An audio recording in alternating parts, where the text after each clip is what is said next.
Known from the Windy City, it's time for JW Fusion with your hosts, James and Wendy B.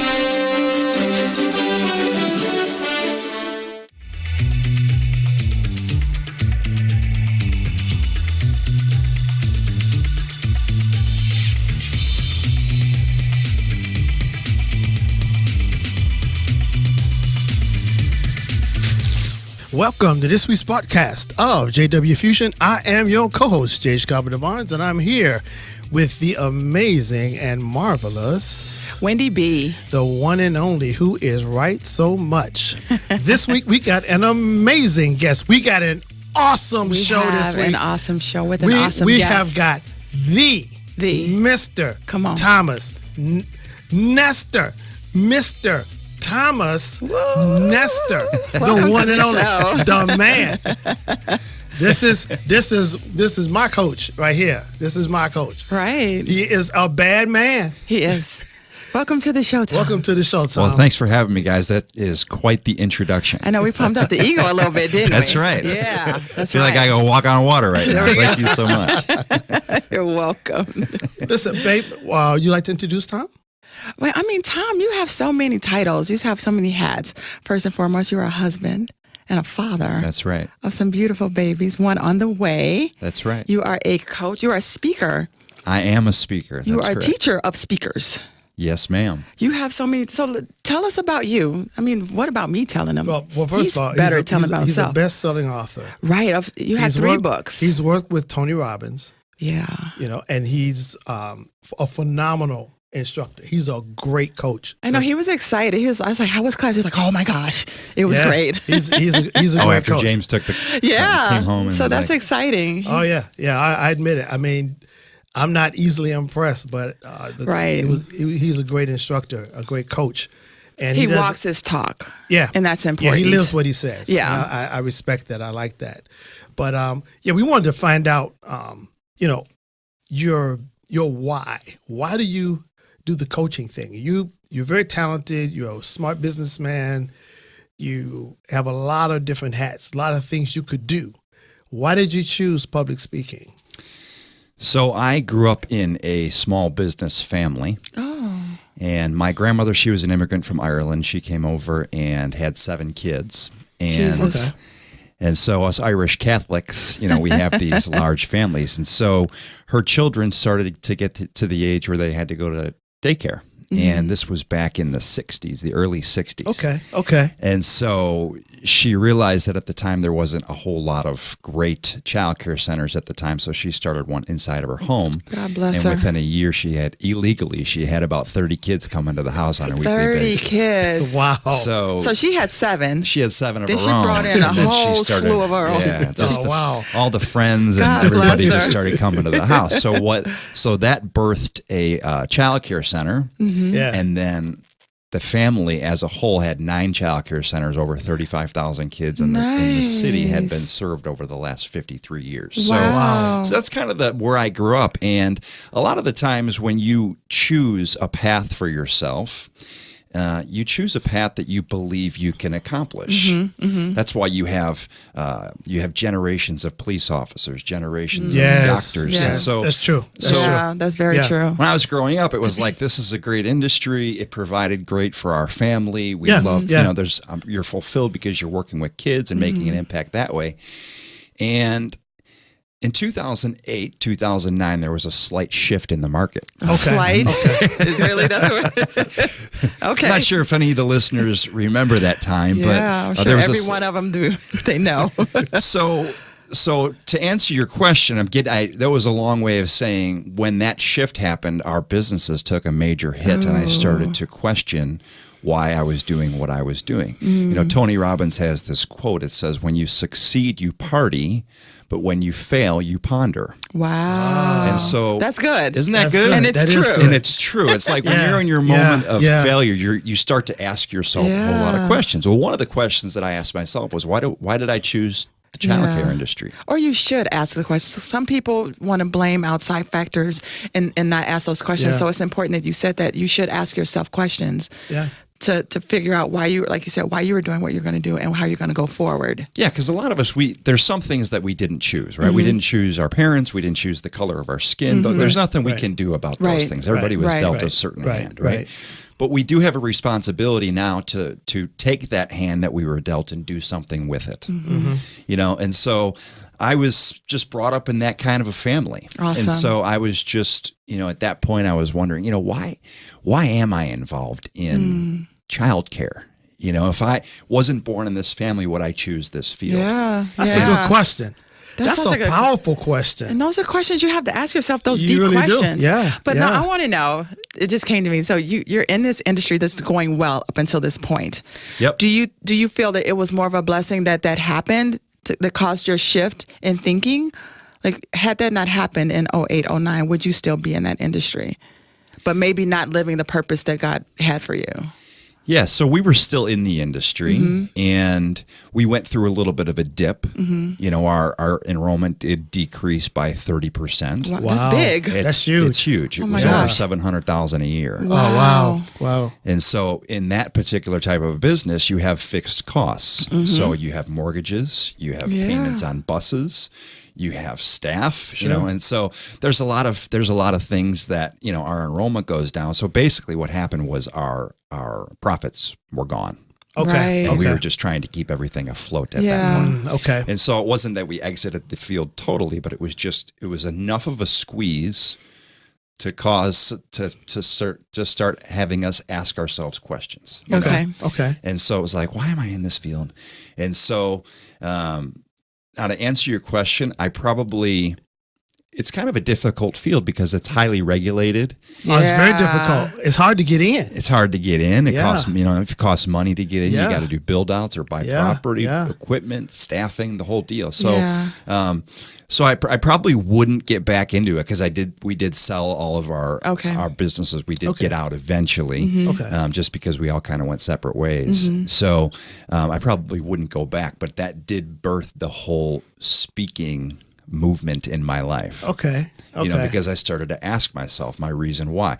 Your reason why always comes first. Sure. Answers always come after. Like I had a coach, a client, a real estate client that I was working with.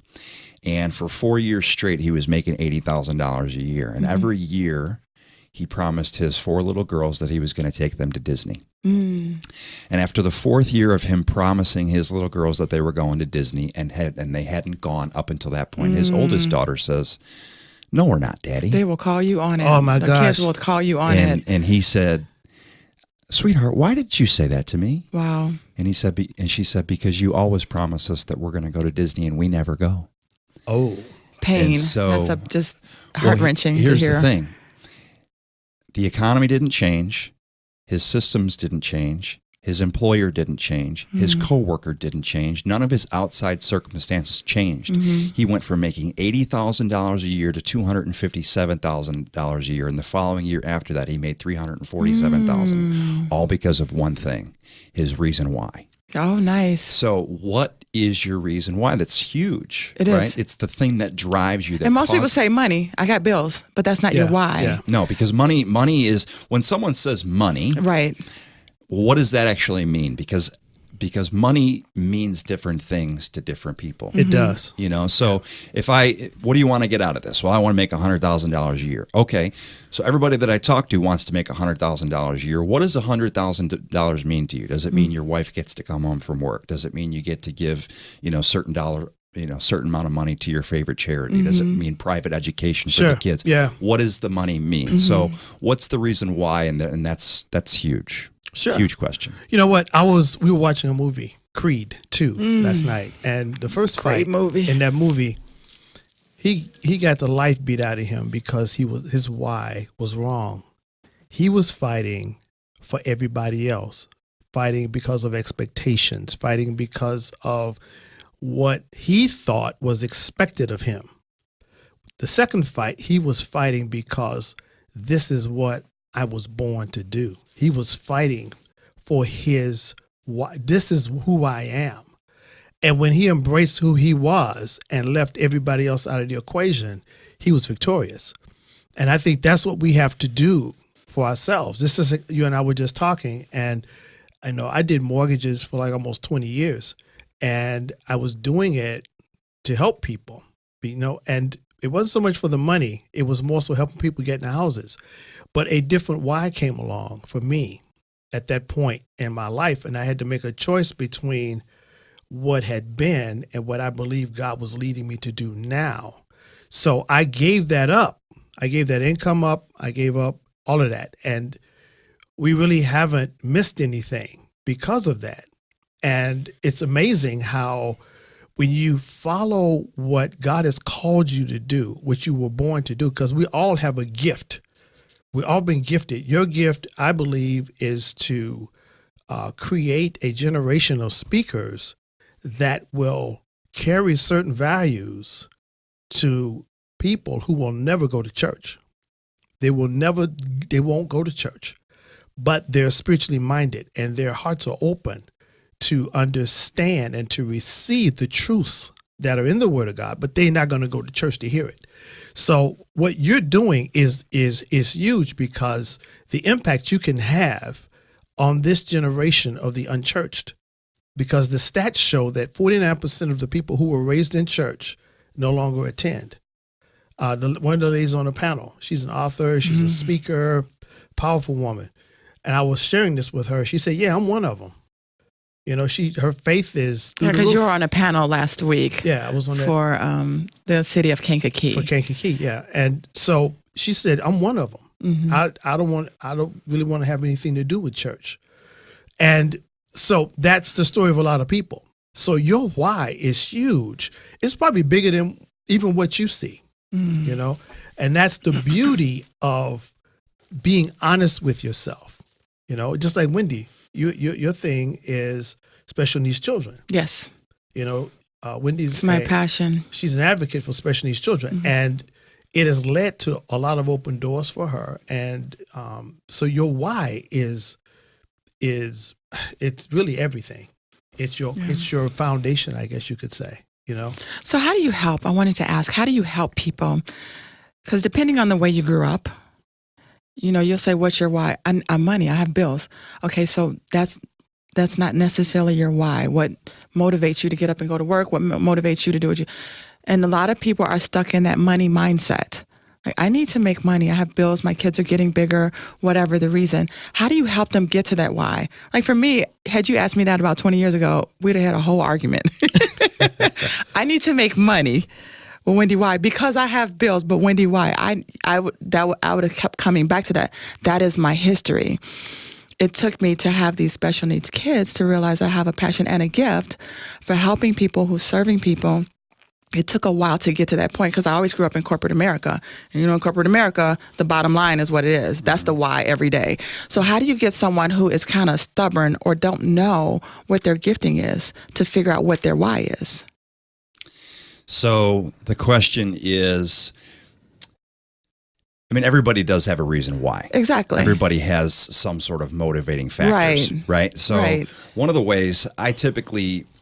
when I do calls, because I do what we call strategy sessions for speakers, where I have to dig into their why. And that's it. That's key, that you're digging sometimes. You have to dig. Yeah.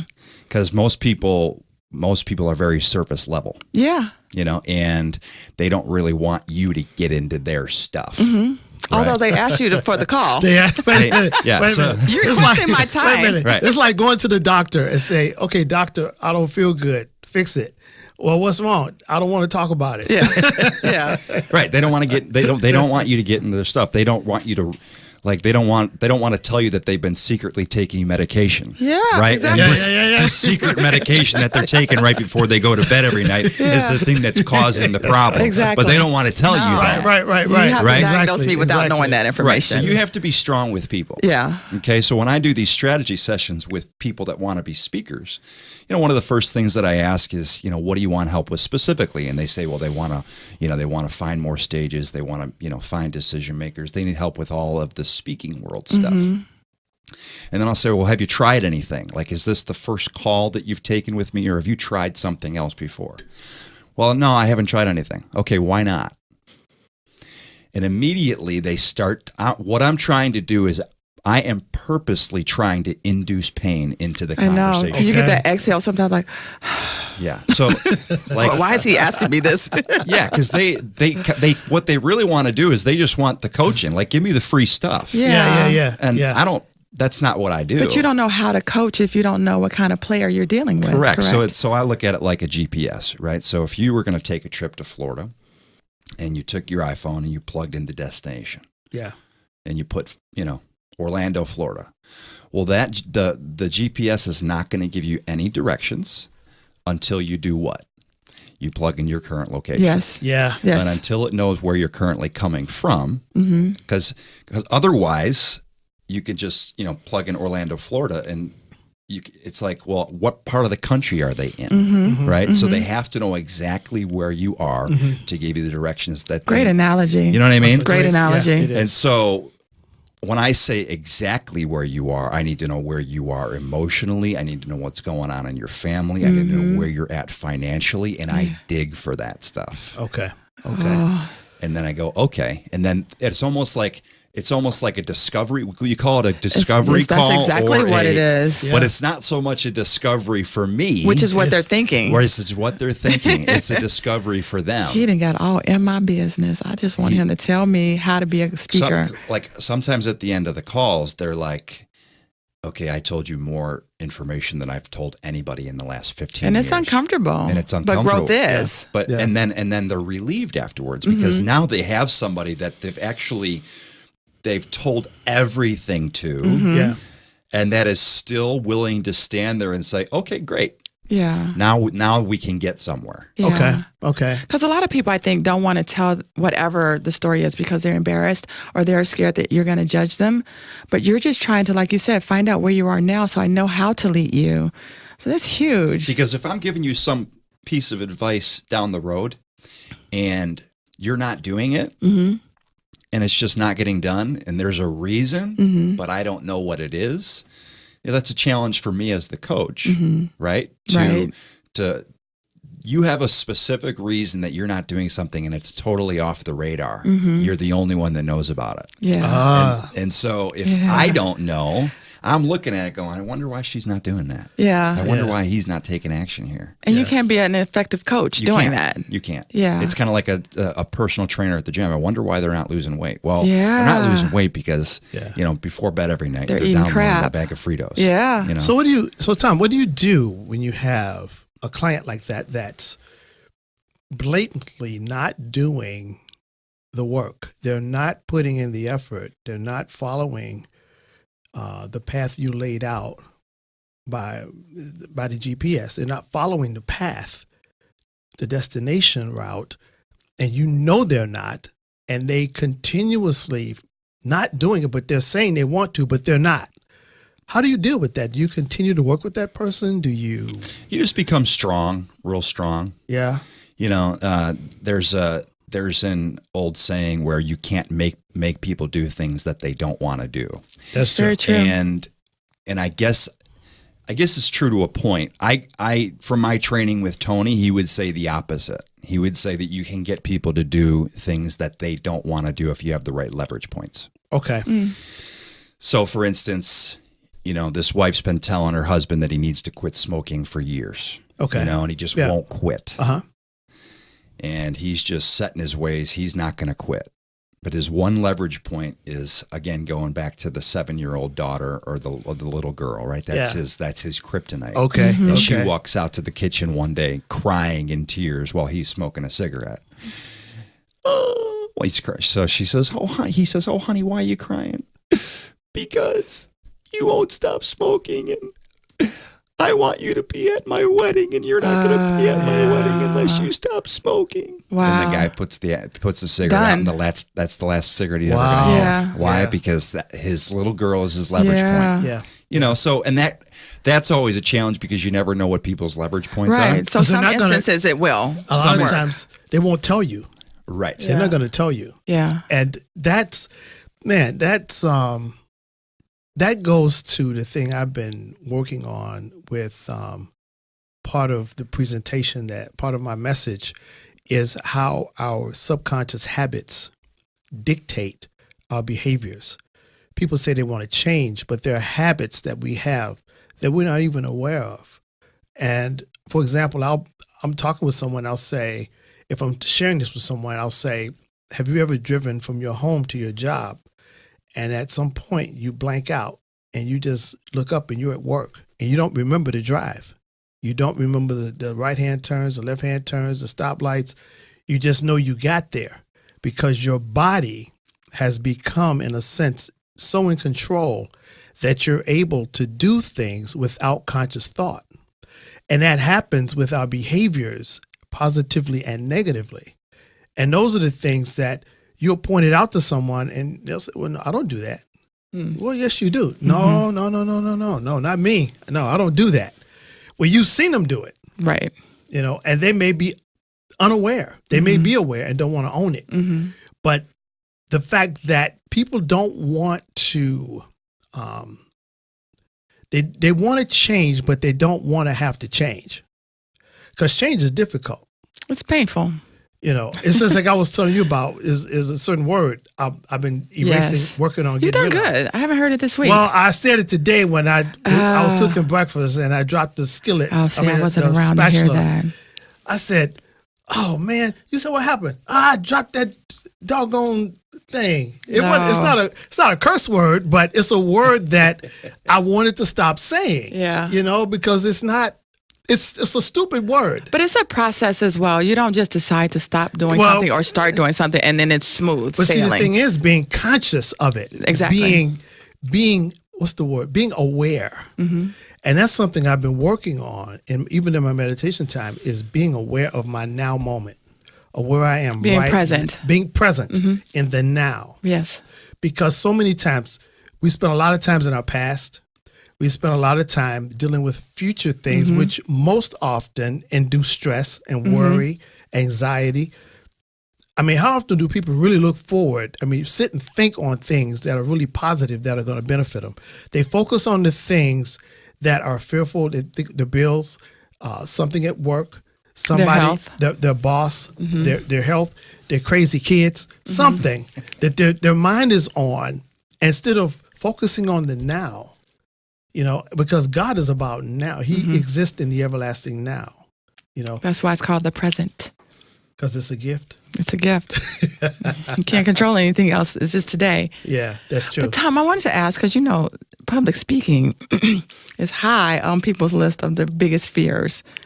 Do you have people who come to you who say, I want to be a public speaker, and you just can't get them to move? Because some people say they want to be a speaker, but that's not really their gifting or necessarily the desire because they're not moving. So how do you... Some people got no business public speaking. Some people, no, sweetie, you should do something else behind the scenes maybe. So how do you weed those people out? And then how do you tell someone, I think maybe this is not something for you? So for me, when I'm coaching, the only way I'll really be able to coach them is if I actually saw speaking live or saw a video. Oh, so you're sitting in the audience while they're speaking. So, public speaking is the biggest fear, right? Right. And so it can be a challenge. One of the things that makes me a really good coach when it comes to coaching people and their speaking is that I was that guy. So I was the guy that I started off in Toastmasters. And oh God, Toastmasters is so good. Isn't it good? It's scary, but it's good. It's good. Yeah. So I started off there, and they have, when you do your first speech, they have this thing called the icebreaker. And so you have 3 to 5 minutes to share about your life and how, just kind of give everybody a nutshell. And so I had you're not supposed to read. You're supposed to just, just go with it. Go with it. Yeah. Right? So I didn't do that. I typed everything out. See, you just can't pay. See, there we go. I just typed it all out. Didn't we tell you don't bring nothing? And I read the whole thing. My face was down. My lips were quivering. Wow. And at the end, I cried. No. Are you serious? I'm serious. Wow. And so, hence this being the biggest fear. Yes. Wow. Well, I mean, I didn't cry because I was afraid, but I cried because I shared something. It was a story, and I didn't know when I thought about telling it, I didn't think it would draw that out of me, but it did. Okay. Right? So a lot of things happen to you when you're on the stage. Yeah. That you you weren't planning on happening. Yeah. And so that was my first go at, public speaking. Now, how long ago was that, Tom? That was in 2011. Oh, So, not too long ago, though. That's not that long ago. Yeah. Yeah. I'm thinking he's talking about 90-something, but. Now, you know what's interesting for me? It took me to, everybody has an ego. They deny it, but everybody has one. Yeah. And I had to lay my ego aside because I learned that preaching is different from public speaking. Mm-hmm. I used to preach I used to run revivals. I used to go to churches. I preached to thousands of people. But it was preaching, which is very different. You're in a closed, safe environment where your subject matter, everybody agrees upon it, everybody believes it, and they want you to present it in a way that can encourage them or lift them. When you're public speaking, everybody does not believe what you're saying. Everybody does not like you. Right. But you have to present your content in such a way that they will at least respect and accept what you're saying. Preaching is very different. And so for me, I had to sit and think. I said, wait a minute. This public speaking thing is very different from, like when I spoke for the city of Dalton. They specifically invited me because I'm on freespeakers.org. I'm on there. And I had a couple of opportunities from there. And the city of Dalton invited me to come speak to their organization. And the guy specifically said, we wanted someone like you that would bring a spiritual perspective to the issues we're facing. Well, that was easy because that's my niche. But in order for me to go into a larger, a different venue or a different audience, I needed to change my paradigm, the way I thought about it, the way I approached it, the way you try to connect with, and which is what I learned in the class with in Tom's beta group.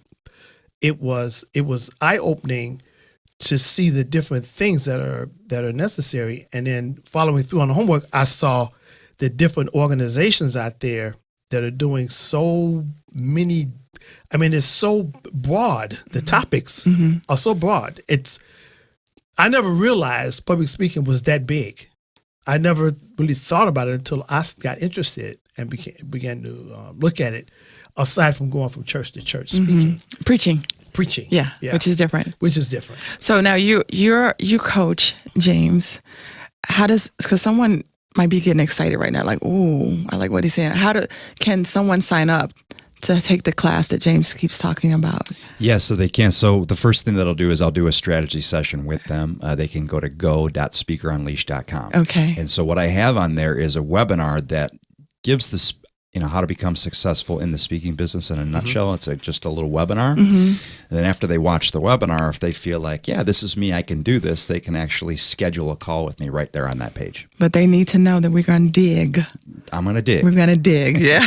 Yeah, because I don't want to work with just anybody. Yeah, I mean, you have to be selective. Yeah, you're going to, someone that's committed. Right. Someone that's coachable. Who's going to do the homework. Yeah. As you said. One of the with things him. about James was great is, there were other people that were in that coaching group with him, and he's an implementer. He implemented the things that I was teaching. Other people did not. Right. So. And you get that every time, I'm sure. Every time. Yeah. You have people that say they want to do something, and then there's other people that just do. They're doers. Yeah. Yeah. Well, I tell you what, it gave me ideas of how to do things, and anybody I come across, because I'm in a writers group, C-Band, and a lot of writers go into public speaking often. So I'm going to be sending people to you because I can't endorse something I don't believe in. Exactly. And there's a lot of people out there coaching that I personally feel have no business coaching. It's the same thing with football teams. It's people coaching that shouldn't be. It should be an assistant somewhere. You know what I mean? So, but look, we got a commercial coming up. I was about to say, I know we're coming up on a commercial, but when we come back from just a few short years, actually, in that world, you have spoken in over 300 organizations. So we want to know how you got from crying after speaking at Toastmasters to where you are now. So we'll talk about that when we come back. That sounds good. Yeah, we'll be right back after this commercial break.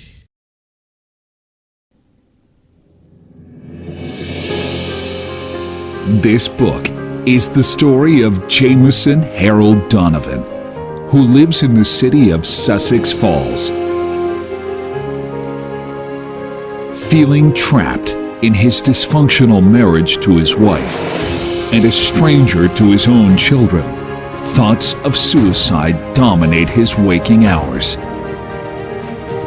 Jameson discovers he was selected before birth by the Almighty to receive quasi-angelic abilities. Between the ticks of the clock.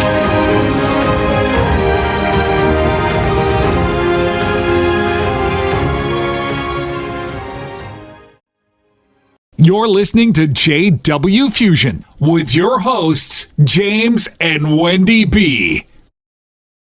And we're back with the incredible Tom Nestor. Thank you, guys. So before we went to commercial break, I told you what we wanted to talk about. In a fairly short amount of time, you've soared. And you've spoken to over 300. I mean, you have some. This isn't just your mom and pop stores. You've talked in front of Google, Disney, the NFL. You know, I love football. I love football. It was the Bengals, right? The Bengals, yeah. Oh, wow. So what did you do? What did you implement in order to get from that Toastmaster, that first speech to where you are now? And I'm sure you're looking to go higher, but that's a short amount of time. So help people understand, like, how do you go from there without giving up? Like, you know what, obviously this isn't for me. To where you are now, that's impressive. Yeah, so the first thing that I did was I invested in coaching. Okay. And when you invest in coaching, the whole goal of that is to take what it took somebody a lifetime to learn. Mm-hmm. And it's kind of like the Matrix, you know, when Neo says, I want to learn Kung Fu, right? And he hits the button and he downloads it. Yeah. So you kind of, in order to do that in today's world, you have to pay. You either buy a course or you buy coaching, and you're just basically asking somebody, give me everything that it took you 30 years to learn, and I want it all now. What do I need to know fast? Yeah. Right. So that's the first thing they did. So when I first started, I think Toastmasters was 2011, 2012. I hired the #1 youth speaker on planet Earth. He had his own show on MTV. His name was Josh Shipp. To sit down with him for a day was $8,500. Wow. And so he came to Chicago. He had a speaking event. I went to it, paid him $8,500, and sat down with him for a day. And he totally ripped my business apart. Wow. He ripped my website apart, my marketing, my topics, everything. And by the end of the 8 hours, he put it all back together again. And within 3 weeks of that speaking, or with that from that coaching session, I had my first 4-figure speaking engagement. Oh, wow. But you had to earn back that $8,500. I had to earn back the $8,500. But you know what? Yeah. Before that, I was doing free speaking engagements, and the most that I had ever been paid was $500 because that's all. I didn't know anything else. Mm-hmm. I thought that's what my value was. Okay. And he looked at me and he said, Tom, you're not $500 an hour. You're $4,000 an hour. I said, I am? He said, you are. And I said, wow. I said, do speakers get paid $4,000 an hour? He slid his contract across the table to me. He said, this is what I got paid yesterday out of high school. And he got paid $11,200 for just the hour from a high school. At a high school. And I said, wow, okay. All right. So this is real. Yeah. Right. And so that was, a lot of times, you know, we need people to believe in us more than we believe in ourselves. I was about to say, just hearing that, you're like, oh, okay. Yeah. Like, I'm this worth me. that? Yeah. Was it like a moment where it's almost surreal, like you're outside of yourself watching this situation in disbelief when you come to realize who you are and what you have? Because when I saw you at the event, that you and Pastor Rob did out in Schaumburg. Wendy and I attended that. I don't remember the name of it, but I thought that's what you've been doing for years. I thought that's, I wouldn't have ever, and that was in 2014, I believe. Yeah, I'd only been speaking for a few years. Yeah, I thought it was, and so. Wow. That's impressive. I mean, I think, but it takes the work. You have Takes to a lot of listen. You have to do what you're told instead of fighting, like, I don't want to do this. I don't think this is right. You've hired this person to guide you and to pour into you, like you said, would have taken them decades to learn. And here's the thing, too. So I had my own website up until that point. I had it custom built. Mm-hmm. I was invested in my speaking business. Every speaking engagement, I had my own camera, my wireless mic. Yeah, so, yeah. you know, and one of the things that's important when you are looking for somebody to be a mentor, whether it's paid or you're asking somebody, is that you have to go into it with the mindset of, I'm going to be coachable. Yeah. Because when Yeah. you have things that you're looking to get mentorship on, the challenge with it is that you're emotionally invested, right? You're financially invested. You got your time put into this thing, and then it's emotional. Yeah. And anytime you're invested emotionally into anything, your decision making is not what it should be. That's why it's a true. lot easier. Very true. When you look at somebody else's situation, Yeah. and they go, James, Wendy, what do you think I need to do here? And you go, oh, it's easy. Yeah. Because we're not emotionally invested. Just do this, and Yeah, that. yeah. Yeah. And then they go, wow, how did you just see? It's simple. But then when it comes to our own lives, Yep. Yeah. it's like, how What? come I just can't? Yeah. I don't want to Yeah. do that. Yeah. I'm not That's true. doing that. That's You true. do it. You know, you're right. You're absolutely right. Those emotions, emotions can serve us, or they can It can mess hang you us up. up. Yeah. So at what point did you decide to be an author, though? So I knew that I needed to have something. It just helps with your speaking that you have something that kind of just goes along with it. He's a speaker and an author. And Okay. it's just part of scaling your business as a speaker Okay. is that you Okay. want to have things to go along with your message. One of the reasons why I wrote my first book called Life 180, that's the first book that I wrote, which is an awesome book. I love it, is I was an alcoholic. Really? Yeah. Wow. So I come from 4 generations of alcoholism, Okay. and I'm 100% Irish. So both my parents were born in Ireland. So Wow. when you take an Irish kid that comes from that, and I grew up, the south side of Chicago here. I don't know what it is now, but when I was growing up in the 80s, 90s, it was the #1 underage binge drinking community in the entire United States. Really? It was. Yeah. Wow. And so, and it's probably not too far off from that now. Okay. So there's that community. I grew up in the Mount Greenwood, Oak Lawn area. Okay. Yeah. Mm-hmm. Yeah. And so, a lot of Irish and Policemen, firemen. firemen, blue collar. And so, great people, but love to drink. And so, and it was that was the culture, right? Right. Culture's neither good or bad. Culture just is. Right. Just is. Culture means this is the way we do things here. Right. Yeah, exactly. And so that's the culture that I was brought up in. It wasn't good or bad. There were a lot of great things, and there were a lot of things that weren't so great for me, especially. And so I actually became a Christian in a bar on Wow. January 3rd, 2004. Wow. Wow. I gave my life to the Lord right there, and since that day, I haven't had one sip of alcohol. Wait. Now we have to ask. How does that happen in a bar? So, Are you an alcoholic at this point?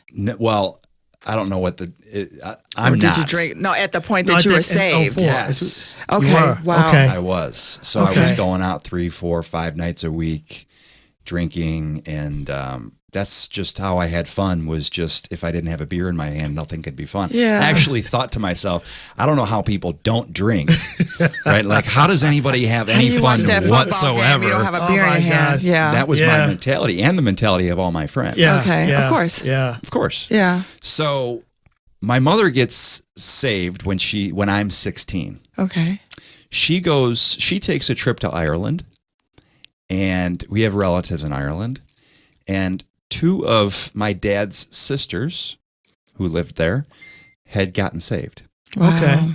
She knew them pre-saved and met them after they had been saved. And she said, wow, the difference, the glow. It's night and day. Yeah. Yeah. Yeah. Something has radically Sure, shifted in sure, her life. sure. Yeah. And so she gave her life to the Lord in Ireland. Wow. She came back a different person. A different person, a different mother. You're like, wait, what? Wow. I was like, wow, wait a minute. I can't drink anymore. I can't smoke anymore. I can't hang out with my friends anymore. We were Catholics. We had statues all over the house. Wow. So I came home from high school one day. All the statues had been removed. The idols. She was pulling stuff off the walls. Like, I mean, it was like. You're like, what happened in Ireland? She was all in. She Mama, was you all can't in. go back to Ireland. Wow. So she gets saved, and my father shortly after that. Okay. And now, as a family, we have rules that you got to go to church. That you're not used to having. No, and we have to go to church. And so, if you want to keep living they were smart enough to say, look, we're not going to pull you away from your friends and everything that you've known for the last 10 years. Sure. We want this to be your decision, but as a rule of the house, whenever we go to church, you go to church. I said, fine. The only thing I didn't realize was that they went to church Sunday morning, night, Wednesday night, and they had life group on Thursdays. Oh, they went in. They went in. Wow. So I was an unsaved boy going to church about 4 times a week. Oh my gosh. Wow. So when That was culture shock. I know, right? yeah, Jeez. it was something. Yeah. Wow. You know, when I said, okay, so these are the rules of the house, I'll obey the rules of the house as long as I can kind of do what I, have known with my, friends and things, and I was involved in sports and all that stuff. So when I was sitting there in that bar on January 3rd, and it was just, I think New Year's Day fell on a Friday. Mm-hmm. So New Year's Eve was on a Thursday. So I had just been out Thursday night. I had been out Friday night. Oh. Okay. Been out Saturday night. Jeez. And then it was just, I just started questioning myself, like, what am I doing? Every single person that's listening has a blueprint as to how they want to see their life. Mm-hmm. Sure. And then what you have is it's called your life conditions. And when your life conditions don't match your blueprint or that vision that you have for your life, That's good. That's called being unhappy. That's good. Yeah. And so when I was sitting in that bar, I was unhappy because at that point I had 8 years of the word that had been sown into me. I was about to say. And I knew what I should have been doing. I actually at that point had a vision and a picture of what I really wanted to start acting like. Yeah. But I was so tied to my past and my relationships that it was just a difficult move for me. Mm-hmm. Yeah. It's a challenge to change. Wow. That's what happened to me. When it was the same thing. I was doing drugs and I got saved out of necessity. I wasn't fortunate where I was able to sit and look and see my life was incongruent and I needed to get it aligned. I was in such a circumstance, I had to get saved or that was going to be the end of me, because of what I went through. And once you make that shift, you are so grateful and you say, why didn't I see this before? Why couldn't I see this before? But then the Bible says that he was blinded the minds of those lest they should believe. And I was blinded, you were blinded, all of us were blinded until the blindfold was removed and we could see the light of it. And which is a blessing because some people, they see it and reject it, which I don't understand, but it happens, So that was awesome, man, that you were able and had that presence of mind to look and see that this part of me doesn't match this part of me, and one of them's got to go, and you chose the right one. But it's awesome that his parents knew. 8 years for a parent to have their children going to church and not receiving God is torture. But it was in you. Every time you went, God put a little more in you so that you could see that something was not right. And in a bar, God saves people everywhere. So in a bar, that's why I want him to tell his story. Let me tell you what, there are so many preachers that are in bars. Guys in there. You got to go where the people are. Yeah. But they're there because they turned away and they go back to that life they had, which happens. And I've seen them. I have seen them and they wound up with evil spirits and all kind of stuff. I told you about that one guy whose eyes changed right in front of me, and he was totally intoxicated when he came to the church. And they took him to the prayer room. He would come there periodically to go in the prayer room and pray. Well, the pastor's son asked me, said, James, keep an eye on him. He didn't tell me this guy had these evil spirits in him. He didn't tell me that. So I'm sitting there. I was a telephone counselor. I'd only been saved maybe 9 months, you know. And so this guy gets up and he looks in the back, and there's a bunch of women in the back. You know, they have a little prayer circle going. And he had this look on his face. I'm like, this guy looks like a fox in a hen house. He's finna start something. So I said, are you done praying? Now, this guy was totally intoxicated. He instantly sobered up. He sobered up like, boom, just like that.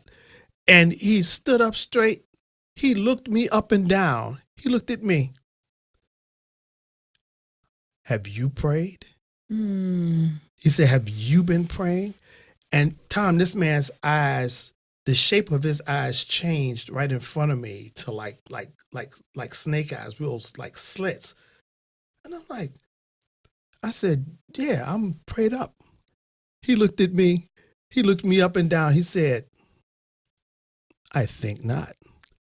That's what he said. Now this was a man, he was totally intoxicated. And the man turned and walked on out. I went on a 3-day fast after that. You got a little more prayed up, huh? Honest to goodness, I went on a 3-day fast. Prayed a little bit more. Because that thing hit me.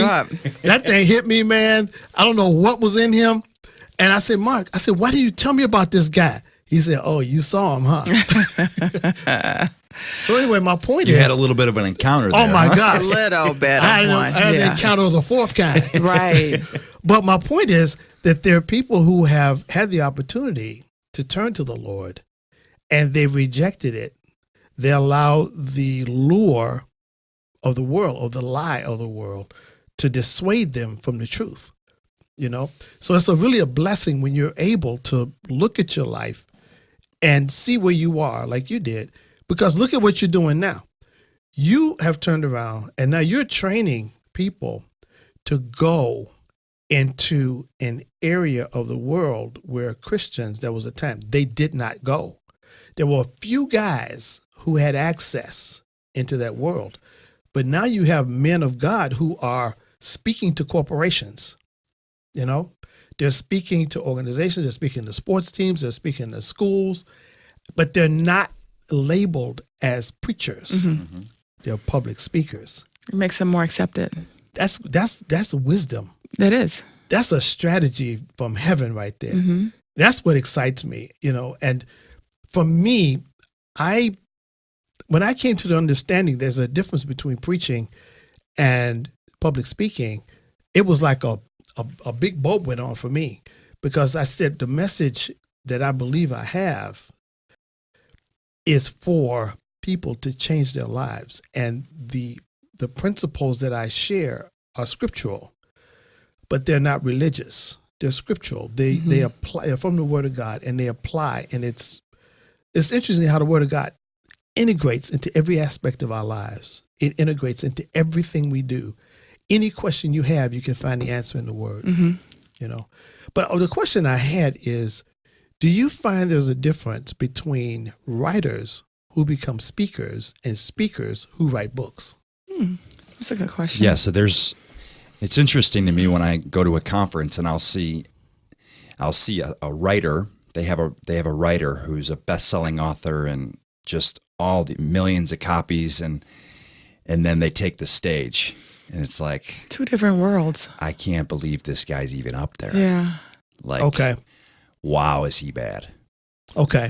And not all the time, but a lot of times when you have a writer that's just got great content and he's done his research and and that's his wheelhouse. Yeah. Mm-hmm. And then you have the speaker who can just move an audience. Mm-hmm. Well, they're two different worlds, because an author, it's a solitary endeavor. It's creating by yourself, you and the pen and paper, or you and the computer.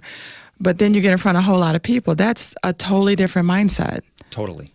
And because when you're writing, you can edit. You can edit, right. That's right. When you're speaking, you can't. Backspace, delete. Yeah.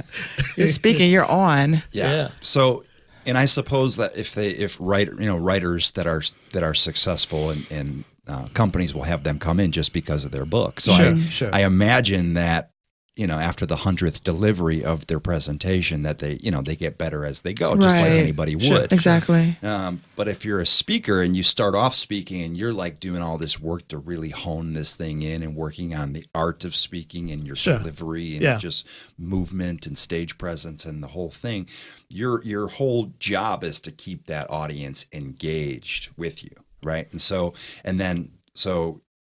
you have that piece that you've been working on, and then you add a book. Okay. Right. And so there's different ways that you can go about helping a speaker with that content, because the speaking is really his wheelhouse, but then he wants to have a book that goes along with it, which makes him a dynamic person. Right. Where the other one is more of a writer, and they get asked to speak. A lot of the times It's a big they don't, difference. there's That is a a huge difference, difference. Yeah. It's like, hey, we know that you just, wrote this book and you sold 2 million copies. Would you mind, coming to speak to 4,000 of our employees? Yeah. And we'll pay you $50,000 to do it. Right. So it's more of like, So you don't say no. right. You don't Even say, if you don't know what you're doing, you don't say no to that. right. And they're just like, okay, great. So I'll just, take what I have in the book, and I'll just, print out a bunch of stuff, and I'll just head up to the lectern, and they stay behind the podium the whole time. Yeah. Not all. Okay. And this is very, very general. Not all. Okay. But I've seen some of the greatest authors on planet Earth, and I went there specifically to hear them speak and get their books. Okay. And I could not believe how bad they were. Yeah. Wow. Yeah. Wow. Honestly. So, Man, Wow. that's interesting. isn't it? That's interesting, man. So, and Wow. again, it's not all of them, and the more they do it, the better that they get. But Okay. So, Tom, tell us about your Speaker Unleash, this gang you've created, this army of speakers that you're working on. Elaborate on that. Talk about that. yeah, so one of the things that I wanted to do was, because I'm a dad now, and I know you have one on the way too. one on the way. We so have a boy on the way. So we're going to have 3 under 3. Oh Wow. God, help me. Them 2 little girls are just They're beautiful, gorgeous. but he has a boy. It's finally Boy on the way. got a boy. And so my value system goes like this: God, family, everything else, Okay. right? Career, all That's that the way it's stuff. supposed to be. Right. Yes. It's the way Yeah. it's In supposed that to be. order. So when you're speaking, and this is why it's important too, when you're building a speaking business or building anything for that matter, you start with the end in mind. Sure. What do I want it to look like? And in the speaking space, it's not just, how many speaking engagements do I want? What do I want to talk about? But it's how many days does that mean I'm going to be on the road? Oh, Yeah. yeah. And so what I started to notice probably a year and a half ago was I'm doing these speaking engagements, and then I'm coming home and I'm missing things. Oh, yeah. I'm missing that. Especially when they're so young. Oh, my gosh. gosh. It seems like every day or every Something week new. it's Yeah. something new. Yes. Yeah. And so you're away for that. And although I'm living my passion, my value system is messed up. Yeah. Okay. And so I thought to myself, how can I still live in my passion? How can I make an impact? And it's not like I don't speak anymore, because I do, but I only leave the house now when it's worth it, Yeah. Yeah. for the big ones. And so I thought, man, there's so many courses that you can take right now online. I know if I put together a course and started training some Smart. people, I've been trained by the best, Smart. Yeah. and I've Tony invested Robbins. in the best. Sure. So when you're talking about like Tony Robbins or Josh Shipp or some of these other guys that I've invested in and have relationships with, and then just my experiential knowledge about the industry as well. Sure. I thought if I sit down with anybody, I'll be able to take them to where they want to go. And so I just started, diving into marketing and diving into courses. And then I said, you know what, I'm gonna get my first group underneath my wing, and I'm gonna take them to where they want to go. So I put together this, what I call this beta coaching group, and it's just, I love it because I'm not like the Dead Sea anymore, where you just have this waterway flowing in, and it's not it's not releasing any water. Yeah. So Right. now I've taken all this knowledge and experience. You become a river. And it's become a river, and Yes, I'm able yeah. to distribute everything That's that awesome. I've been. And that's smart. You're able to live in your passion, but not miss and skew And that's your value important system. because you can't get those Right. years back. You can't. Oh, can't God. get And it those does years go back. fast. And I know too many people that have exchanged their passion for their family and regretted it when they're older. There's Yeah. always I believe Yeah, I there's see that. always a balance. There's a way to balance things. You know what I mean? So it's safe to say that with the investments that you've made, someone who comes into an agreement with you for coaching, they're not just getting Tom, they're getting Tom and everyone else that Definitely. he's been trained by. Correct. So really, they're getting several different sources of information in one location, which is rare. That's very rare. You've got several sources, which makes your offering It's multidimensional. significantly more attractive because of the different flavors and the different levels and the different dimensions of insight that you have spiritually and naturally, pragmatically and spiritually. You've got the whole gamut covered. Correct. And not only that, because of the speaking world, there's different types of speakers. Sure. So while I was with Tony, I was the speak to sell model, Okay. where you don't actually get paid. You speak and deliver a presentation. And then if that's for people that have like a service that they want to sell or some Yeah. type of product. Sure. Yeah. Okay. But then I was also a keynote speaker and am a keynote speaker now, which means you just get the check ahead of time. Okay. Right. And you have a set fee. And so I'm able to speak to both of those worlds. Number one. Number two, I was in the youth market. I've spoken at churches all over the country. So I know the ministry, have a lot of relationship. That book, How Leaders Make Decisions, was one of the people that endorsed it was Jensen Franklin. Okay. Okay. Out of Free Chapel in Georgia. And so I know the ministry side, and then I know the corporate side because that's the side that I'm in right now. So there's 7 different audiences, which we talked about in the course. Yeah. And so I know how to speak to all those different audiences and then the different styles of speaking. And I've just worked with and invested in the best of the best coaches on planet Earth. So And that's smart. If you're going to make that investment, you should invest in the best. you should. Don't And I waste your think- money. I think, and what's really cool is, that old saying, those who can't do coach, that doesn't apply to you. Correct. Because there are people who say that they're speaking coaches, and I'm like, how are you a speaking coach and you're not? How are you coaching somebody on something you're not doing or that you don't do well? Right. I don't think you should. You know what I mean? It's like you got training wheels on your bike, and you're gonna show me how to ride a bike with no training wheels. Yeah. But a lot of people do that, and they get paid doing it because people don't know. They just don't reach know. out. Maybe it's more economical for them to not get the best. Yeah. But save up for the best. Well, I tell you You're what. worth it.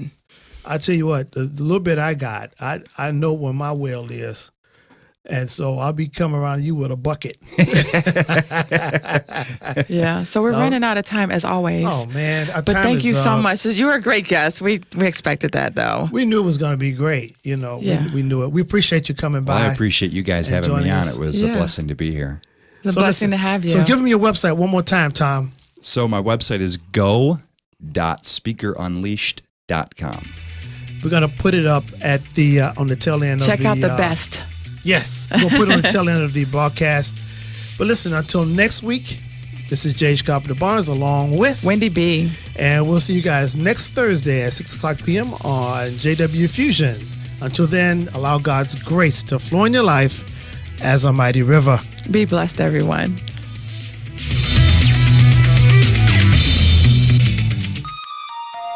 Hi, this is Wendy, and welcome to The Wendy Life. This is a brand new show. We are celebrating some unsung champions in our community, the disabled community. I have been a mom of disabled children for 21 years, and I look to bring light to this community. We are going to talk to and celebrate therapists, teachers, doctors in this community. We're going to talk to the special needs community themselves, people who are rocking out this life despite their disability, showing us how to live our best lives no matter what life throws at us. You can find us on the Ultimate Faith TV network, which is on your Roku streaming box, or Road to Eternity on YouTube. That's Road, the number 2, and Eternity. Come check us out. The Wendy Life. New episodes every second and fourth Friday on the Road to Eternity channel. Thanks for listening to JW Fusion with your hosts, James and Wendy B.